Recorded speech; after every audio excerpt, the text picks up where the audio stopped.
और हमारे साथ स्टूडियो में भी कई खास मेहमान मौजूद हैं। प्रोफेसर देशबंधु भी हमारे साथ मौजूद हैं।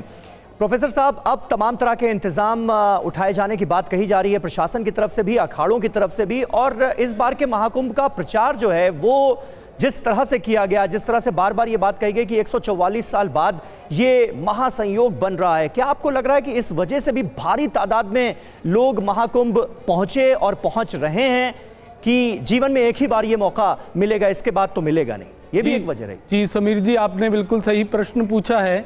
144 वर्ष बाद इस कुंभ का आना, यह इसको इतना बड़ा बना दिया गया कि हर व्यक्ति यही सोचने लगा कि मैं ही नहीं, मेरी अगली पीढ़ी भी ऐसे कुंभ में स्नान का अवसर नहीं पा सकेगी, तो क्यों ना मैं इसमें समाहित हो जाऊं। हर व्यक्ति 144 वर्ष की बात को सुनकर के प्रयाग की तरफ भागने लगा। वस्तुतः हमारे यहाँ समय की एक चक्रीय अवधारणा है, साइक्लिक। तो हमारे यहाँ हर कुंभ अपने से 144वां ही होगा।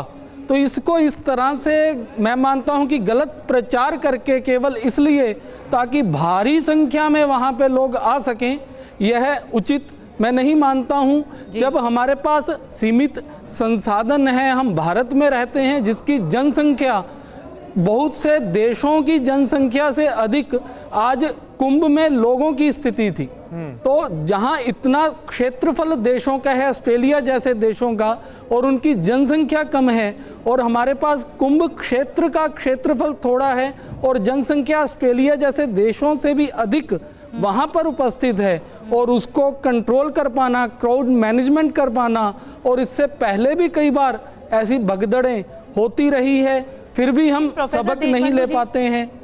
हमारे साथ प्रोफेसर देवेंद्र प्रसाद मिश्रा जी भी। मिश्रा जी, लेकिन ये तो बात पता थी और पूरी संभावनाएं थी कि 10 करोड़ से ज़्यादा लोग आएंगे, अमृत स्नान का वक्त था, तो ऐसे में प्रशासन की भी मुस्तैदी ज़्यादा होनी चाहिए थी। जब सुनिश्चित ये किया जाना चाहिए कि भीड़ अगर एक तरफ से ज़्यादा आ रही है तो दूसरी तरफ से वो रास्ता क्लियर कराया जाए, वो रास्ता बंद था। मैडम, मैं उस कुंभ का साक्षी हूँ और बार बार ये बात कह रहा हूँ। एक तो जो 144 वर्ष के बाद ये पर्व आने की जो अफवाह मचाई गई प्रशासन के द्वारा, यह भी गलत है। कहीं भी इस पर कोई भी डिबेट करने को तैयार नहीं है। माघ मकर रवि गति जब होई, तीरथ पति हूँ आप सब कोई, गोस्वामी तुलसीदास जी ने रामचरितमानस में लिखा। माघ मकर रवि गति जब होई, माघ में जब मकर राशि में सूर्य जाता है और वृष राशि में जो है तो बृहस्पति जाएगा, तो तीर्थपति हूँ आप सब कोई, सारे के सारे जो तीर्थ हैं तीर्थपति माने प्रयाग में आ जाते हैं। अब आप समझिए, 12 दिन देवताओं का मनुष्य का 12 वर्ष होता है, तो 12 वर्ष के बाद, प्रत्येक 12 वर्ष के बाद महाकुंभ होता है। जब बृहस्पति वृष में होंगे और सूर्य 12 वर्ष बाद मकर में होंगे माघ मास में, तो ये महाकुंभ लगेगा प्रयागराज में। बिल्कुल। अब ये कहना कि ये 144 वर्ष, ये तो महाझूठ है।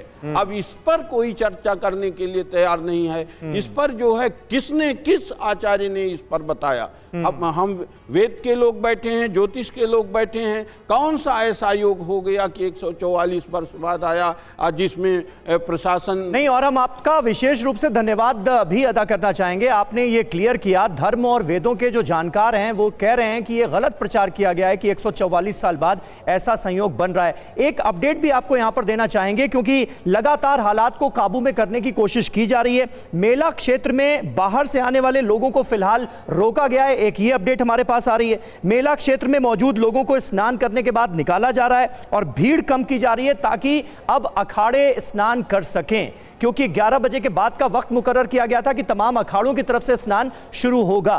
तो अब उसकी तैयारी भी कहीं ना कहीं नजर आ रही है। तो ये जो बड़ी अपडेट सामने आ रही है, हालांकि अभी भी जानकारी ये मिल रही थी कि बातचीत की जा रही है और अखाड़ा परिषद ने अभी तय नहीं किया है। थोड़ी देर में उनकी तरफ से औपचारिक तौर पर यह बताया जाएगा कि अलग अलग अखाड़ों का स्नान जो है वो कब शुरू होगा।